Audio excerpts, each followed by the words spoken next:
Hello everyone, आप सभी का स्वागत है आपके अपने YouTube चैनल क्रिएटिव स्टडी 2020 पे। आज की क्लास में हम लोग ट्रिग्नोमेट्री के एक्सरसाइज 1.1 का 5वें लेक्चर में आ गए हैं। तो आज हम लोग कुछ ट्रिग्नोमेट्री के कुछ स्पेशल केस देखेंगे, यानी कि फार्मूला देखेंगे।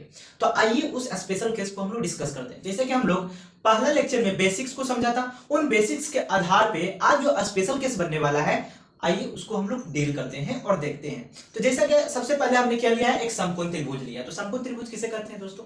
तो वैसे त्रिभुज जिसमें एक कोण क्या हो, 90 डिग्री हो और दोनों कोण 90 डिग्री से क्या हो, कम हो, यानी कि बचा हुआ जो कोण है वो 90 डिग्री से कम हो, तो इस तरह के त्रिभुज को हम लोग क्या कहते हैं, समकोण त्रिभुज कहते हैं।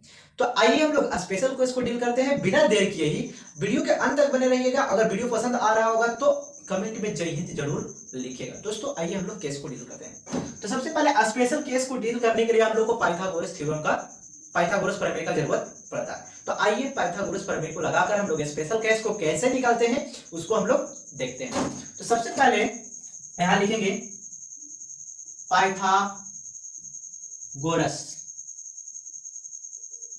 प्रमेय द्वारा। तो इसको लिखने के बाद हम लोग जानते हैं कि एक ट्रायंगल है ए बी सी, एक समकोण त्रिभुज है, ठीक है। तो मान लिए इसको ए मान लिए, इसको बी और ये क्या है, सी। और हम लोग ये जानते हैं कि जिस लाइन पे दो एंगल बनता है उसको हम लोग आधार कहते हैं, यानी कि ये क्या है, आधार। और सामने वाला जो होता है उसको हम लोग क्या कहते हैं, लंब, यानी कि ए हमारा क्या है, लंब। और समकोण त्रिभुज में सबसे बड़ी भुजा को हम लोग क्या कहते हैं, कर्ण, यानी कि बचा हुआ जो कोण है सी, वो हमारा क्या हो गया, कर्ण हो गया। तो आइए इसके आधार पे हम लोग कैसे स्पेशल केस को डील करते हैं वो चीज देखते हैं। तो पाइथागोरस प्रमेय द्वारा हम लोग क्या जानते हैं कि कर्ण का स्क्वायर होता है लंब का स्क्वायर प्लस आधार का स्क्वायर। ये फार्मूला हम लोग जानते हैं। तो कर्ण हमारा यहाँ पे सी है, आधार हमारा बी है और लंब हमारा क्या है, ए है। तो आइए अब स्पेशल केस को निकालते हैं।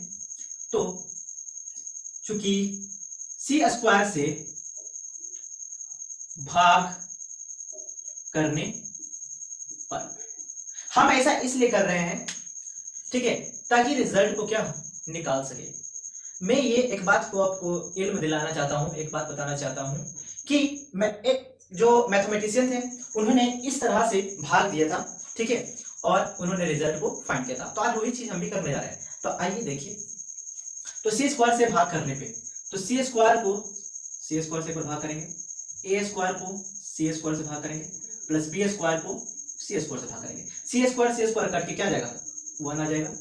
ए स्क्वायर और सी स्क्वायर दोनों पे स्क्वायर है, तो ए बाई सी का होल स्क्वायर हम लोग लिख सकते हैं। बी पे भी स्क्वायर है और सी पे भी स्क्वायर है, तो यानी कि बी बाई सी को हम लोग होल स्क्वायर लिख सकते हैं। अब देखिए ए बाई सी, ए क्या है जी, लंब, और सी क्या है, कर्ण। तो लंब बटा कर्ण, लंब बटा कर्ण फॉर्मूला क्या होता था, यानी कि ए बाई सी साइन थीटा होता था। और बी बाई सी यानी कि आधार बटा कर्ण, आधार बटा कर्ण, आधार बटा कर्ण, ये होता था कोस थीटा।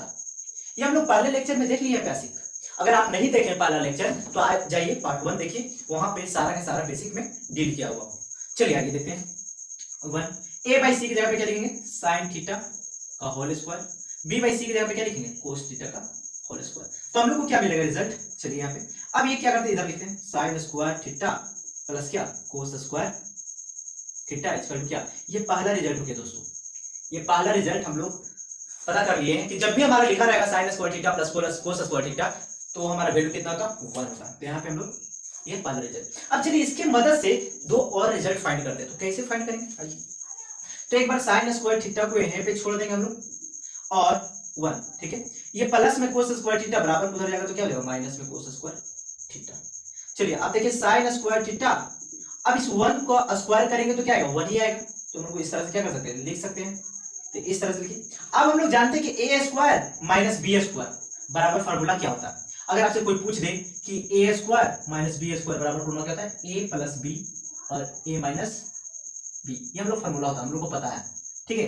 तो उसी प्रकार हम लोग यहाँ पे लिखेंगे कि साइन स्क्वायर थीटा, इसका क्या लिख सकते हैं, ए की जगह पे हमारा 1 है और बी की जगह पे हमारा कोस थीटा है, ए प्लस कोस थीटा और ए माइनस बी, तो माने कि ए माइनस कोस थीटा।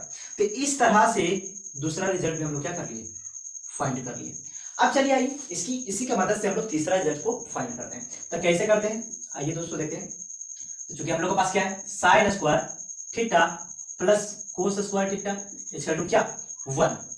अब देखिए कोस स्क्वायर थीटा को रखेंगे इसी जगह पे 1, और जो प्लस में साइन स्क्वायर थीटा उधर जाएगा तो क्या जाएगा, माइनस में साइन स्क्वायर थीटा।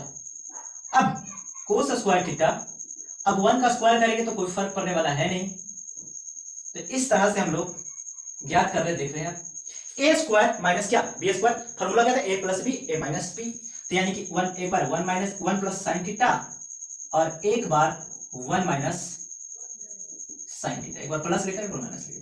तो इस तरह से तीसरा रिजल्ट भी हम लोग क्या किए, फाइंड कर लिए। तो इस तरह से हम लोग को जो 3 रिजल्ट मिला वो ट्रिग्नोमेट्री में एक्सरसाइज में बहुत ज्यादा ही काम आने वाले हैं। तो इस तरह से 3 रिजल्ट को हम लोग क्या करते हैं, डील करते हैं। तो दोस्तों अगर कहीं भी लिखा हो sign square theta plus cos square theta तो उसका वैल्यू कितना था, 1। अगर साइन स्क्वायर थीटा है तो इक्वल टू क्या होता है, 1 plus cos theta minus into 1 minus cos theta. अगर हमारा कोस स्क्वायर थीटा है तो इक्वल टू हम लोग क्या लिख सकते हैं, 1 plus sine theta into 1 minus sine theta. तो इस तरह से हम लोग स्पेशल केस को, पहला स्पेशल केस को क्या किए, डील किए। चलिए आइए दूसरे लेक्चर में हम लोग दूसरे केस को क्या करेंगे, डील करेंगे। तो अगर दोस्तों अगर वीडियो पसंद आ रहा होगा तो लाइक कीजिएगा और कमेंट में जय हिंद जरूर लिखिएगा। तो thank you for watching my video, फिर मिलेंगे नेक्स्ट लेक्चर में।